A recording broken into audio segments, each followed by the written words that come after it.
Nella NG officiel. Nella NG. Écoute, like et abonne-toi à Nella NG officiel sur YouTube.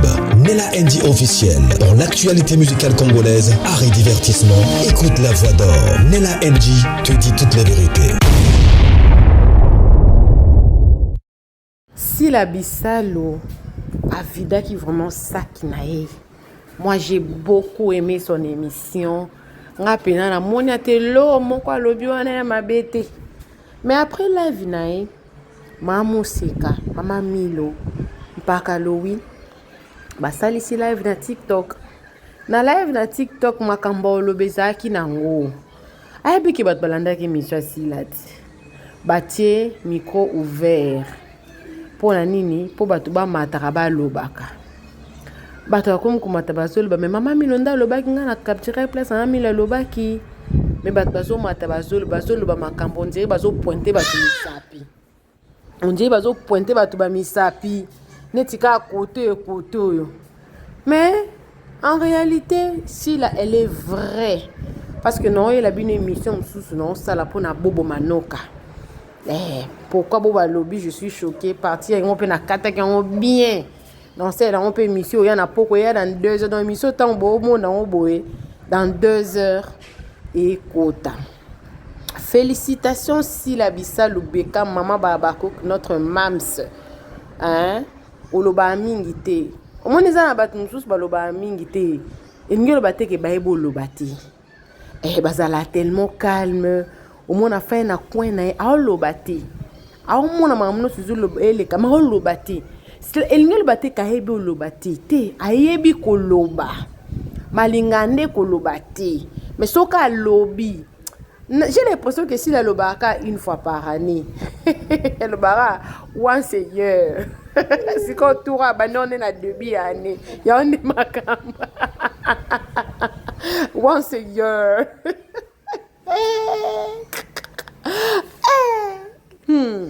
Non, tu l'as vu nos live. Bon, mon qui bat pas au matabazo, bakalewa aza ko accorder kak, aza ko accorder kak. Mais en réalité, Sylla a lobby très bien du début jusqu'à la fin, a lobby très bien. Azata faute monta, na tormente, elle a totalement raison. Tout est hypocrisie, tout à la vraie. Et aussi la Sali, c'est ça être vrai en fait. Elle est vraie dans son cœur, dans ses dires. Donc nga mona nga ta bordi moko abetite parce que bino comme son loko la moi tabou moko tanga komba mutu kota komba muteze loko ti. Beaucoup comme ça donc ba meya couple comment on sale ma sale mozo mona donc analyse bien bozwango na émission on en sait la bino ya bobo manoka ndanga lobi je suis choquée analyse bien bozwa kuna parce que la minute yo c'est bino ba panel et salema ba missionnette au salema ba brakada salema mais attends qu'il y a Bakouk la fille de Mams calme toujours tout yarara tout chez moi bombe la biso toya ko donc baziki te c'est lui qui sait ça piquer connaît l'affaire français père moi on passe c'est lui qui sait ça piquer connaît l'affaire donc live oyo pakalewa sali ezaka une manière le bino que message peut ici komaki Mama Moseka pa matika bangonde ba konza panel boko sumbe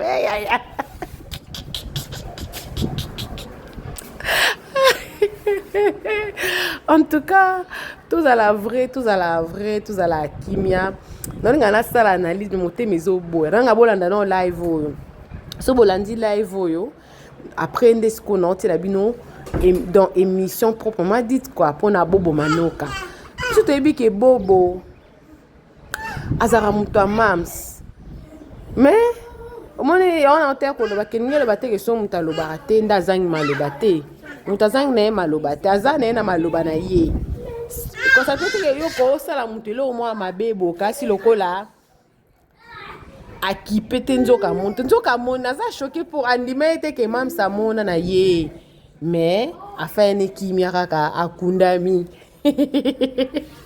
Ah, mam skieti. Alors, non, tu l'as vu nos live au Bolandango, mais bon, c'est là dans 2 ans, on a vu une émission à Bobo Mano, qui a concentré au Isaka avant goût.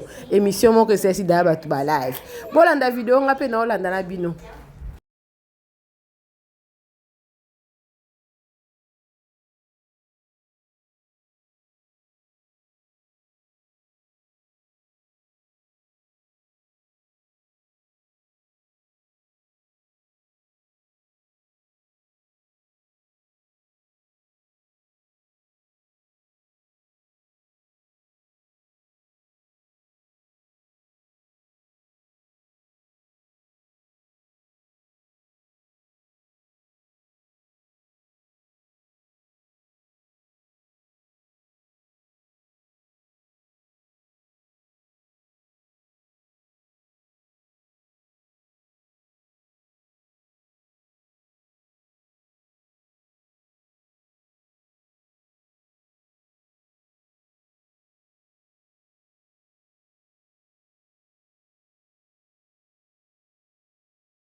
Tu vois,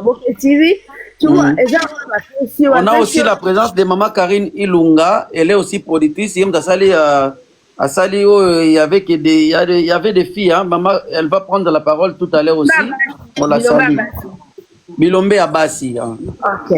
Tu vois, donc laissez-nous le temps de s'exploser. Ngana Rolanda au metteur en scène ko sango réalisateur wa sango nanga que rôle nezabo soza mama mabe okufinga soza mama malamu oza attendre soza moi si malamu ozande quoi bien c'est comme ça ils a briefing aujourd'hui maintenant avec nos briefings to komi nango maturisé donc c'est compliqué et na continue à l'aise kaka là na communication de merci Maman Milo, merci professeur Nanga Kimongo. En tout cas, c'est parmi aussi donc Bandeko Nabiso Oyo qui nous ont fait vivre beaucoup de bons moments. Merci Maman Milo. On passe à JR. Donc rapidement, hein? JR. Papa Louis. Mbote, les bota. Mbote. En tout cas, Papa Louis, quand on est Bandeko Msubalobaki, tu vas nous l'anneau du bon moine, vraiment. Et puis, dans ce souvenir, peut-être, héritier. Joana Bodo, tout ça, héritier. Ouais, avec Kilimanjaro. Voilà. Avant, on a épinglé ce sujet, on a tout nous rabattu. Ça, tout bien miné, on a dit que Joana va romper Minki. Maman Loketo, maman Maman Fatou Miracle. Maman Fatou Miracle, Azana Belgique, maman Yenga, Azana Hollande. Na libala na ye et puis maman Luke to azape na Belgique mais tozali na arbre de palabre ezali spectacle moko boye tozali ko présenter kala mingi te biso sona bango na ba maman bomengo donc avec tout le monde au grand complet. C'est un spectacle qui va se jouer en Belgique, à Paris et Rolekakuna. Donc tozana ba préparation maramios tout sous l'arbre de palabre. Donc c'est vraiment un spectacle où tu vas retrouver nous serons avec des mamans Moseka, donc maman Luketu, maman Yenga, Sarah Moussaou, Bodo, Mbata Siala, Tito, maman Mabele, Karine Pala. Donc on aura vraiment tout le monde là. Vraiment, l'Isanga Nabino et impacta vraiment en France. Impacta vraiment en France. Donc, ceux qui ont la tête, ceux qui théâtre na bino zali. Nous sommes dans son cassette vidéo. Tu fais la série nyoso. Vraiment, on a côté un peu dans sujet nangai. Pardon à na koki oloba. Je ne sais pas les lots ceux qui ba comédien, bandi ko na biso bino ba comédien, ceux qui bo comprendra-t-il les lots que vous avez éducateur des masses. Ngana OK na monde de polémique. Mais ceux qui les lots vraiment la place à l'éducateur des masses. Parce que tous les éducation dans l'église, l'État, n'a pas milliers de influence à l'éducation. Pendant autres dans la télé. Vraiment, les lots, regret par rapport à la façon à rejouer. Ni maman mi le lobby que au incarné, au metteur en scène Nathalie Sio. Mais ce qui est aux maman mabé, est-ce que maman mabé pour osa la maman mabé, il fallait kaka ko finga kaka. To ce que ko finga, ben jiro yo wana ba terme mususu les kaka wana point d'interrogation. lelo vraiment comédie na biso l'air moko boye po tala ngo na bana surtout air mosusu oza na téléphone fallait ka kotia baécouteur na matoi eza na bandeko mosusu bacomédien mosusu ozaki soki ye oza très à l'aise mpona le papa Loï parce que tokolobaka ne tozobokaka bafleur epa na yo donc soki eza na comédien mosusu oyebika oyo ça va passer mais eza na bacomédien mosusu soki ke tableau na ye to gag na ye donc ozaa baécouteur na matoi eza na bango ozala ntu bayoka te donc baterme mosusu donc boexplique limbisanga mwa mokie nauti olanda sortie médiatique ya comédien moko ya poto azotanga nkombo ya ndeko ne mpe comédien lobi en tout cas vie batindeli nga video kwa mutu na ngai ya eloko uti osala donc yakoki otala ngo na bana te donc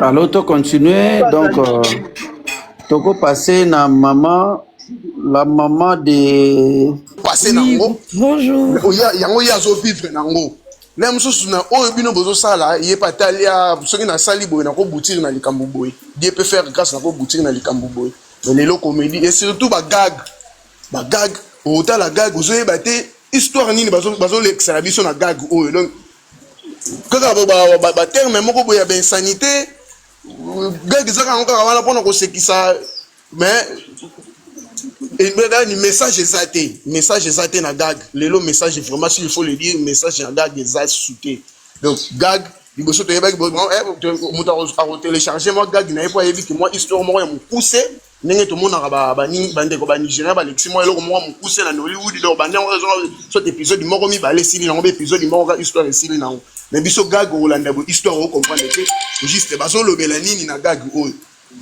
c'est ça donc gag lelo na yebi te soki bokoki komodifie na gag bopesaka biso message ntango totala gag toyebi message nini balobela na gag oyo et à part cela okomomona théâtre oyo ozoleka na maboke otala papa Loï sérieux oyo alakisi na maboke tv na papa Loï ya sikoyo théâtre oyo ekoleka na maboke te ozomona de papa Loï différent pourquoi cette différence papa Loï oyo eleka na maboke par exemple na bandeti chez Coco papa Loï ndenge azojouer chez Coco sérieux oyo azolatisa wana na art oyo azobimisa na respect ya art na langage azobimisa na théâtre oyo ozoleka na maboke papa Loï abimi différent abimi respect abimi artiste complet mais bakotia papa Loï soit na gag obe théâtre moko ekoleka na maboke te papa Loï abimi bêtiseur papa Loï abimi donc ozo reconnaître so papa Loï te na ebité différence wana eza par rapport à nini caché bapesaka bino na théâtre oyo wana to ezalaka nini juste vraiment mpona zwa baparole mingi te nakoki osuka wana merci beaucoup donc je pense que papa JR alobi azapena donc en tout cas awa vraiment c'est moto aloba avec son cœur mais imprégné de beaucoup d'amour en fait donc on n'a pas à se justifier kaka ya koloba non le problème ezali aussi nous devons faire le ménage en fait bisons surtout tous na moi bankoko so bambilinga la maman des filles à toi la parole avance après maman ça sera ma fille mwana nanga mwasi aza na kati ya panel oyo elle est aux États-Unis elle va intervenir c'est elle maman Espoir. Oui, bonjour. J'espère Boyo Kanga dans un avoir cassé. Toyebi ko za avoir cassé. Oui, sur la famille pas mutu moko.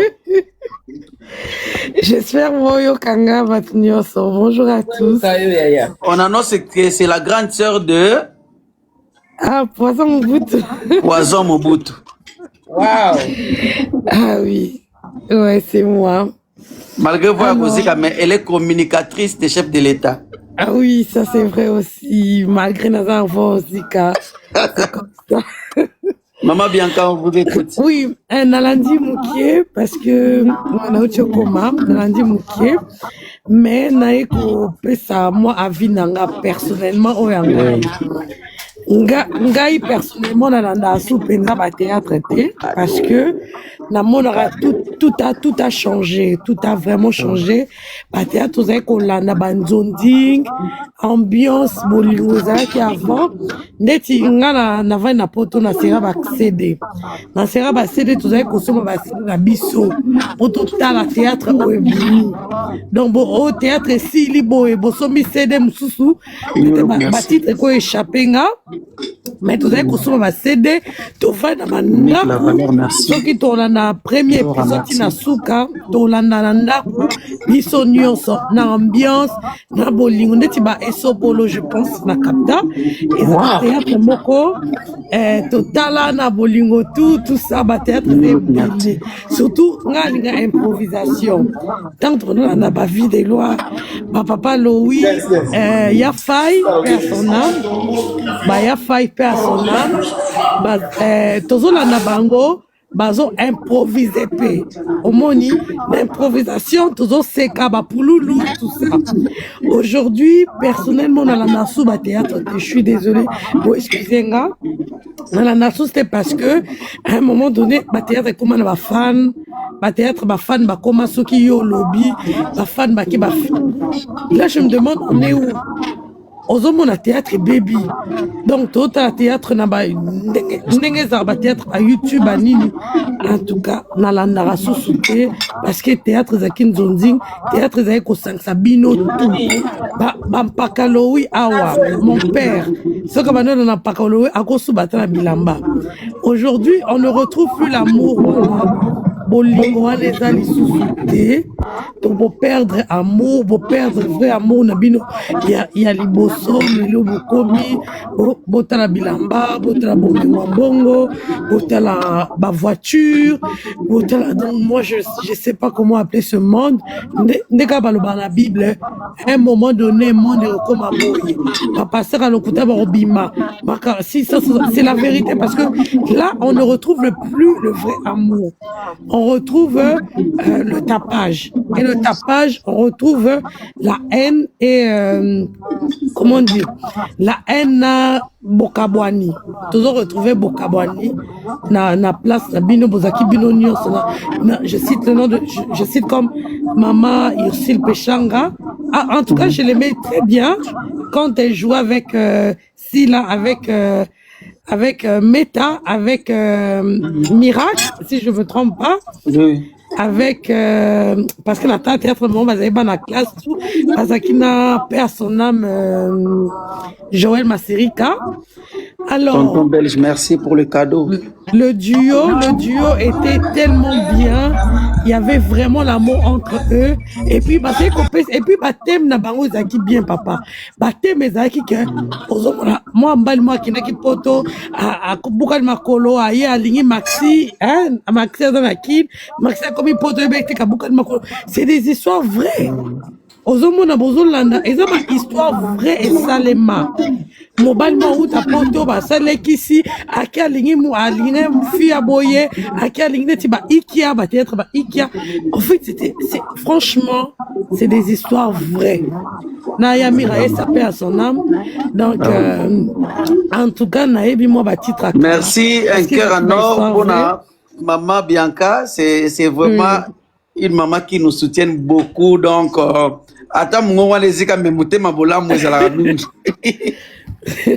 donc voilà la participation à Yango Wana. Merci aussi à tonton Belge qui est présente. Merci maman Bianca. On se retrouve en privé. Et puis on passe la parole à maman Espoir. Avant ça, tu vas sauter, tu vas tonton Belge parce que c'est lui parmi Batu Oyo. Ba motiver ngai na zongela penzana ni TikTok. Et le nombre d'abonnés là, c'est parce que tonton Belge a boosté na sima. Merci beaucoup tonton Belge. On vous donne la parole tout de suite après maman Espoir. Merveilleuse.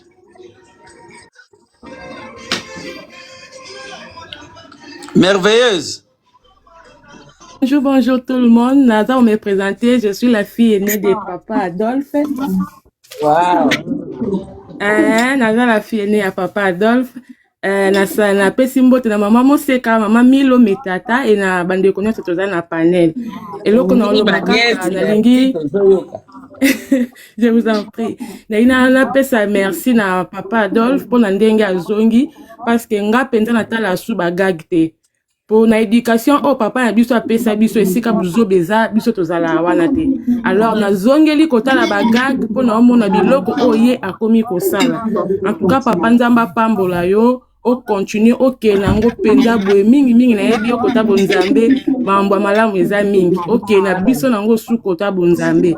Alors na soulever ka eloko moko na ma sœur o awuti koloba que toza na temps de la fin makambo nyonso toomona na Bible c'est komama. Quant à nous les fans opona nde esika nini ya malamu oyo kotia lokolo ndeti nga na éducation tozwe papa Adolphe esiko ba baba bêtise esiko ba ofinga esiko ba polémique eza en tout cas na ozala nga wana te na ozala ka oyo makambo malamu ezali pona ko blesser te na yebi ke na nga koto na linga ba théâtre oyo parce que koto yo mafinga ba buzoba ezaki mais na linga ka ba artiste nyonso ya mboka na biso tozala kana bolingo boyokani et nzambe a continuer makambo susu. Merci papa, je vous laisse la parole. Nzamba pambola. Tonton Belge, à vous la parole. Oui. Allô, papa. Mbote. Mbote, tonton. Tonton Zalana, tonton Belge. Tonton Belge. Allô, oui. Merci pour notre encouragement. Merci. Nazongi Kanengo Lobaki, donc on est là. Mais ce que ça biscuit, c'est que ça quick. Énergie. Ah, François, yozo le kakanga bozo sala bakwenda butuko, zozo sala stock. C'était vraiment la belle époque. Non, merci beaucoup, vraiment. Merci, Nalibanda. Mais on a Monica, on a Moni, Papa Louis, na Kota, Rapé Sambote, puis on a des cognos, on a un panel, Maman Moseka Pazali, Maman Kulemi Azali. Oui, Namoni Chilanda, waouh. Namoni Toupela, merci, Bande Cognoso, Papa Mike, Ndeko Mike, merci. Merci na bande Cognoso, na commentaire aussi. Bonsoir à tout le monde, Bandeko, Bazana, ba commentaire, Mbote na Bino Nyonso. Vraiment, Nana Sepeli Makasi, comme on a les sous, Yalo, oui, t'as la moni, Brambi, ah, Yalo, Sali live. Et ça linga bien Makasi, donc, c'est bien vraiment à un moment donné, live, oui, parce que ma fan est belé. Maintenant, on a ça là, vraiment émission. Bafan est belé, balanda ngai na privé pour batu nangai. Mais yalo oui ndenge ni na sala ka live te. Asala, nese ba ngaka akosala kala bigité. Donc vraiment na moni yo boye. Vraiment na moni yo boye na sepeli et puis bande koto kende ko s'abonner na compte ya yalo oui biso nyonso donc et que ça la bien et puis courage l'artiste. Ngana was de na mboka malilio. Ngana was de awa to kutana awa. Kala mingi na avril to monana. Ah ouais, nzamba zo batela biso. OK. Merci beaucoup et puis bonne soirée. Merci Toleki na tapoter Toleki na Papa Mike. Papa Mike. Papa Mike Azate. Bonsoir à tous. Bonsoir Papa Mike. En tout cas, naza très content ya koyoka yo lisusu retour ya panel en tout cas na sepeli mingi. Merci beaucoup. En tout cas nalanda yo depuis Lubumbashi mais nalanda yo kala makasi vraiment, parce que vraiment. Kande batu nyonso bazolela tolandaka lisu ba théâtre congolais te. Donc tokoma désespéré, tokoma kolanda ba film ka nigérien ozomona biloko abongo papa na ngai. Ozomona. Mais eloko ngana kosenga ekozala yake en tout cas bozongisa culture ya théâtre na ndenge moko ya busolo. Makambo ya mafinga ya boye ba bêtise. Donc okoki kozala ovandi na bapara na yo na ndako botala théâtre mais malobezo bima na nani na télévision epesa kaka epesa souci makasi. ezopesa makasi papa Louis. En tout cas nakosenga ata bango bakosala me na part na yo bongisela biso théâtre. Ozo comprendre? Soki obongiseli biso théâtre en tout cas tokobanda kolanda yo à 100% parce que tolandaka malgré tolandaka mingi te mais mike tolandaka mais tolandaka yo te lisusu ndenge tobanda landa yo liboso. Ozo comprendre? Merci beaucoup. Nakosenga bobongisa président boyebisa ye bisika azali soki pe aza wana zolanda biso boyebisa ye abongisa makambo bana mboka babanda kokonsome nani bateatre ya Congo ekosala bien babétise elongwa nano tocha musala liboso parce que yango nde lelo soki nayebi yo namonaka yo na télévision c'est à cause ya musala oyo. Sinon pas tolia toyebana te tolia toyebana te.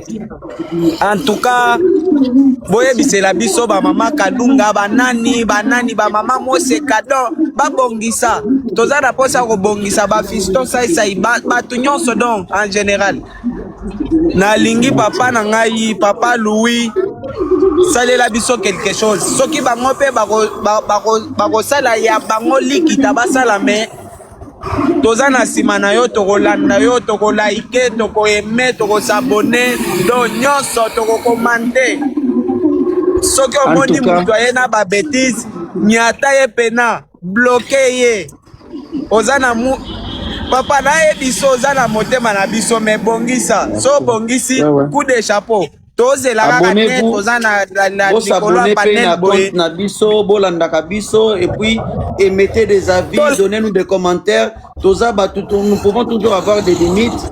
Ya motu ezali pe bo baksela biso mayele. Omoni idée moko eza bien ah papa Louis tala idée ya beaucoup ça la on peut na théâtre. Omoni quand on fait des histoires vraies aux autres toucher réalité, ça nous fait tellement du bien aussi.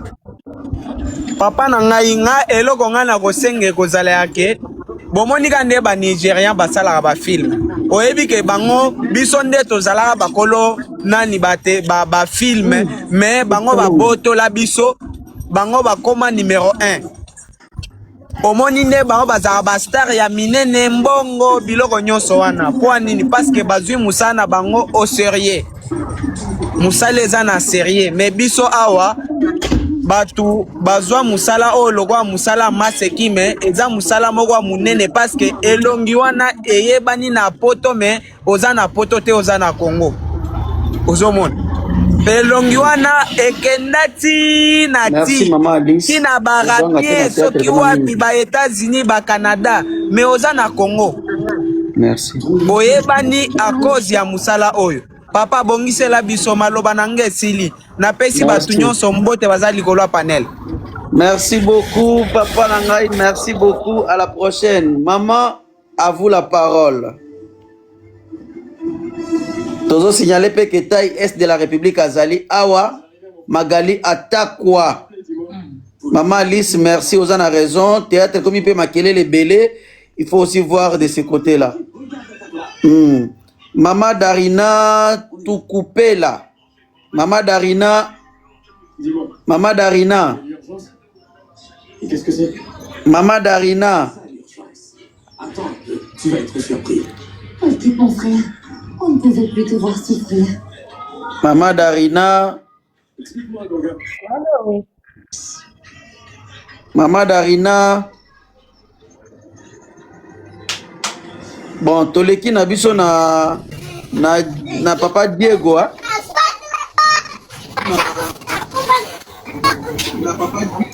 Allô? Allô, papa Diego. Bonjour, bonjour à tout le monde. Bonjour. En tout cas, merci beaucoup. C'est un grand privilège pour moi. Yako Matana Panel, où je suis en face de la star. Makelele kanga micro, papa Mamba. Papa Mamba en tout kanga cas, micro. Nasepeli Makasi. Nasepeli Makasi. Allô? Oui, allô, Tozoka. Nasepeli Makasi, parce que j'ai en face de moi la star que j'ai toujours aimée. Merci. La personne de papa, Louis en tout cas. na sepeli mingi ndenge pour répondre idée à kozonga na scène mais seulement pas si ali de votre côté vous sentir que oyo bino bozali et cette génération à venir bazoko incarner ba valeur oyo bino bozaki na ngote suite il y a venu à monde numérique oyo donc ma vraie valeur ils ont bien respecté les sous-sautés. Voilà pourquoi ils ont fait ça passe de votre côté. Il n'y a pas moyen pour insister sur de bonnes valeurs.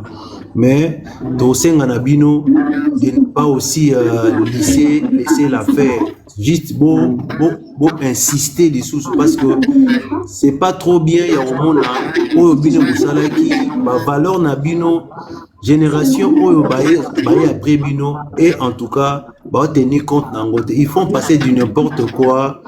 Ba anti valeur ndé yango ndé mutu ezozala mamo sekanenga azaba makambebele yozala makambebele mais motala sikoyo monde actuel et na ba qualité monde kimelo na kilango yena nini ya kitoko nini ya sika ezate to vanda ba mikolo bolingo bosola boye eloko mo l'équipe ba bêtise comme pas possible mais to senga na bino et cet amour comme c'est une passion pour vous et cet amour de pouvoir insister sur des bonnes valeurs. Alors tout ce que vous faites là, ça nous fait du bien, ça réjouit le cœur. Mais seulement arriver à monde numérique, la jeunesse où vous allez mal instruit, vous faire passer ma bêtise comme pas possible. Alors de votre côté, si possible, vous créez quand même moins de noyau moroboye, il y a mikolo, ma valeur il y a bien. Dans mon équipe boté kotanga kombo ya une dame a zappé influente, elle avait la parole. Elle avait la parole là. Ce qui peut vous créez comme une structure, vous mettez en place une structure là qui met en valeur la vraie valeur nabino. Vous soumettez dans le gouvernement, c'est possible. Banani ba approuver pour enfin pour faire taire la valeur pour côté télé au monde là je vous informe parce que bientôt là le chef de l'État aussi va mettre en place système il y a identification, il y aura une base de données pour le niveau numérique, il y a de bêtises qui se font comme pas possible. Donc, alors là déjà je vous informe et puis souffler bino. Si possible, vos idées oyo, vos contacter, je sais que ça passe. Pourquoi? Parce que tout le monde a comme courir derrière des personnes, mais je sais que si l'idée elle est bonne, il y aura toujours des gens qui s'élever pour soutenir Bino. Mettez-vous d'un commun encore avec des bonnes idées, vous mettez en par écrit. Cette dame-là, elle peut vous aider jusqu'au point que non, le chef d'État a valider le projet pour que anti valeur tout toi Mickey ou bas sur la place pour ils ont pris ça parce que la nini lorsqu'on parle du les valeurs n'a c'est pas seulement l'uranium tout. Même la culture, l'art aussi, ça fait partie de la valeur nabiso. Tant que bino ba mikolo, bino ba tout, vous avez une vraie valeur. Beaucoup mikolemba, botika ba parti valeur ba croître. C'est une façon aussi de faire disparaître notre culture. Alors, comme vous avez cette idée, comme vous avez cette pensée, tenez-vous bon. Peu importe, certes, il n'y aura pas tout le monde ne sera pas derrière vous, mais ceux qui seront derrière vous, aussi on aura besoin vraiment de voir que la culture congolaise du côté art, ba valeur on est zongi et que ça la biso bien. En tout cas, na sepeli mingi comme on a yo, na sepeli makasi parce que babagambo bino bosala et puis ça la biso sengo. Nous avons ça la fierté moko boye, na remettre sur la plus quelque part même mabé que comme lelo, ba jeune lelo, oki lelo mais abuzoba. Papa, vous la première fois wana bo déconcerté, bo simbana, bo zalama ini, bo élaborer des bons projets, bo initier mo na ba conduire, vous allez habilité et à quoi prouver en moi. Je vous rassure que Dieu va vous soutenir, même pas ici, même ailleurs, il y aura des gens qui vont soutenir Bino. Là, je tiens à vous rappeler des choses bonnes. Et tout va bateau, peu importe les temps. Peu importe les temps, il y aura toujours des personnes animer des bonnes volontés, commencez par élaborer des bons projets, initiez-vous. Merci pas pour ne pas m'opposer les paroles. Merci Papa Diego, merci. On a retenu aussi que Maman Karine était avec nous ici, sauf qu'elle a peut-être quitté. Et l'autre toujours bayangona motuya. Merci pour nos conseils, merci pour nos cadeaux, na kati ya live. Merci pour na continuer na tapoter parce que d'ici là bientôt au kata, donc on laisse. L'orientation prophétique en ligne est un service prophétique où le Saint-Esprit utilise le pasteur Daniel Waxon par la grâce de Jésus-Christ pour guider les enfants de Dieu. Vous entrez dans notre studio face à face avec l'homme de Dieu pour des prières d'orientation et de délivrance. Shalom ma soeur, shalom mon frère, c'est pasteur Daniel Waxon de l'église de la Trinité du Dieu très haut en Afrique du Sud. Nous sommes un ministère de guérison, de délivrance et de messages prophétiques. Nous avons ici un service très important sur l'interprétation des rêves. Nous interprétons les rêves de nos frères, de nos soeurs de différents coins du monde. Mon numéro de téléphone WhatsApp c'est plus 27 62 791 6167. Veuillez me contacter pour qu'on puisse prier ensemble. Que l'Éternel Dieu Tout-Puissant te bénisse. Shalom. Rendez-vous sur notre site www.jesuschristthehealer.com pour vous inscrire. N'oubliez pas que la distance n'est pas un obstacle. Jésus-Christ vous aime. Dream Interpretation and Deliverance Prayers is a prophetic service which unlock the hidden messages of God through dreams. Don't rush to interpret your dreams. Not everyone can interpret prophetically his dreams. Contact a gifted man of God.